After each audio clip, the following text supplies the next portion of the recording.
ఫైనల్గా రీసెంట్గా ముఖ్యమంత్రి మాట్లాడుతూ ఈ చాలన్లకు సంబంధించి ఫైన్లు ఏవైతే ఉన్నాయో వాటికి అకౌంట్ని యాడ్ చేయండి అంటున్నారు. రిజిస్ట్రేషన్ అప్పుడే అకౌంట్స్ బుక్స్ని యాడ్ చేస్తే ఎక్కడైతే చాలన్లు పడ్డదో అక్కడనే కట్ అయిపోయే విధంగా తీసుకురమ్మంటున్నారు. సో దీన్ని ఎట్లా చూడొచ్చు ముఖ్యమంత్రి నిర్ణయాన్ని?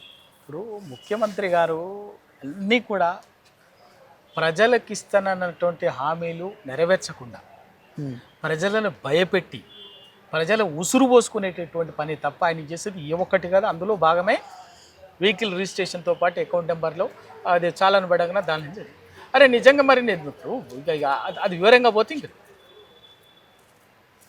ఇప్పుడు మీరు ప్రజలకు ఇచ్చిన హామీలు ఏంటి, మీరు చెప్తున్నది ఏంటి, చెప్పింది ఏంటి, చేస్తున్నది ఏంటి, ఇచ్చిన హామీలు నెరవేర్చండి, చెప్పిన పని చేయండి. అది చేయకుండా ఈ తిక్క ప్రయోగాలు తుగ్లక్ పనులేంది, ఎంత తుగ్లక్ పనులే కదా, తుగ్లక్ ప్రయోగాలే కదా. గతంలో బీఆర్ఎస్ ప్రభుత్వం అధికారంలో ఉన్నప్పుడు ఇదే ఛానళ్ళకు సంబంధించి ఇష్టానుసారంగా దోపిడీ చేస్తూ ఉన్నారు, ప్రజలను పీడిస్తూ ఉన్నారని ముఖ్యమంత్రి మాట్లాడిన అంశం. రేవంత్ రెడ్డి గారు ఆ రోజు పిసిసి అధ్యక్షుడిగా కాంగ్రెస్ పార్టీ నాయకుడు పెద్ద పెద్ద మాటలు మాట్లాడాడు వీటికి సంబంధించి. అవన్నీ వీడియోస్ ఉన్నాయి. ఏం మాట్లాడాడు, పోరగాడేదో ఇంత చేస్తే దానికి ఆపి రోడ్డు మీద ఏదో చేసి చాలా జేబులు గుంజుకుంటున్నట్టు. మరి నువ్వు చేసే పని ఏంది ఇప్పుడు? దుర్మార్గం కదా. పేదోడు బ్యాంకు అవసరానికి ఆపదకో సాపదకో 5-10 రూపాయలు ఇంత 5,000 10,000 పెట్టుకుంటాడు. పొరపాటు ఏదన్నా పోలీసులు కావాలని ఇంకేదైనా చేసే పోలీసు వచ్చిందనుకో, మన కష్టానికి ఏదైనా ఆపదకి పెట్టుకున్నటువంటి పైసలను ఆ పేరు మీద మీరు గుంజుకోవటమే కదా. ఇప్పటికి నరేంద్ర మోడీ మినిమం బ్యాలెన్స్ లేవు, ఆ బ్యాలెన్స్ లేవు అని చెప్పేసి పేదోడి అకౌంట్ల నుంచి లూటీ చేస్తుంది, సరిపోతలేదని రేవంత్ రెడ్డి గారు ఈ రకంగా ప్రజలను ఇబ్బంది పెట్టే పరిస్థితి, ప్రజల్ని హింస పెట్టడమే.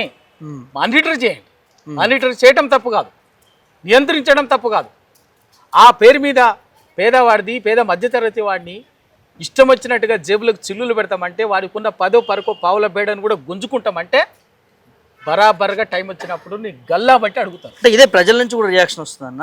చాలా డిఫరెంట్గా ఎట్లా అంటున్నారంటే, ఎన్నికలప్పుడు మీరు హామీలు ఇచ్చి 2,500 ఇస్తా అన్నారు, 4,000 నిరుద్యోగ భృతి ఇస్తా అన్నారు, సో మీరు కూడా మా అకౌంట్ నెంబర్ ఇస్తాము, నెలకు మా అమౌంట్ వేయండి అన్నట్టుగా మాట్లాడుతూ ఉన్నారు. అంటే కావాల్సుకొని అనవసరంగా ట్రోల్స్ గురవుతున్నాడా ముఖ్యమంత్రి ఈ వ్యాఖ్యలు మాట్లాడు? ఇప్పుడు అంతే కదా. ఇప్పుడు నువ్వు ప్రజల్ని వెహికల్ రిజిస్ట్రేషన్తో పాటు నువ్వు తీసుకుంటా నీ ఖజానా నింపుకుంటా అని చెప్పినావు. మరి బుద్ధి జ్ఞానం ఉంటే మీరు ఏమాట ఇచ్చిండ్రు? అధికారంలోకి వచ్చిన మొదటి నెలలోనే ఆడబిడ్డలకి అకౌంట్లో నెలకి 2,500 రూపాయలు చొప్పున ఇస్తామని చెప్పేసి చెప్పారు. మరి ఇవ్వండి, ఎంత అయింది? 2 సంవత్సరాలు అయింది, దాటిపోయింది. ఒక్కొక్కరికి ఇప్పుడు ఎంత ఇవ్వాలి? మీరు చెప్పే లెక్కన 60,000 ఇవ్వాలి. వేయండి, ఫస్ట్ అకౌంట్లో వేయండి ప్రతి ఒక్క ఆడబిడ్డకు. ఇప్పటికి 60,000 వేయండి. మీరు చెప్పినారు కదా, అధికారంలోకి వచ్చిన మొదటి నెలల్లోనే ఇస్తామని చెప్పారు. ఇప్పటికి 25 నెలలు అవుతుంది, 60,000 అవుతుంది. వేయండి, ప్రతి ఆడబిడ్డకి వేయండి మీరు చెప్పినటువంటి వాళ్ళు. అట్లాగే ఎవరికి పెన్షన్లు ఇస్తామని చెప్పారు, 4,000 అన్నారు, ఇయలే. చేయండి, ఆ పని చేయండి. చదువుకుంటున్నటువంటి ఆడబిడ్డలకి, ఇంటర్మీడియట్ కాలేజ్ స్థాయి చదివేటటువంటి ఆడబిడ్డలకి ఏమన్నారు, ఎలక్ట్రిక్ బైక్ ఇస్తున్నారు, ఇవ్వండి. అదే కాకుండా ఎడ్యుకేషన్ భరోసా కార్డు ఇస్తున్నారు, 5 లక్షల ఎడ్యుకేషన్ భరోసా కార్డు, చదువుకున్న డిగ్రీ అండ్ పై స్థాయిలో చదివే పిల్లలకి అది ఇవ్వండి. అవి చేయండి. అవి చేయకుండా ఆ పేరు మీద ఈ పేరు మీద ఎప్పటికప్పుడు ప్రజల్ని హింస పెట్టి వాళ్ళ జీవులో ఉన్న పావులో బేడ వాళ్ళ చెమట రక్తాన్ని పీలుస్తామంటే ప్రజలు అంగీకరించారు.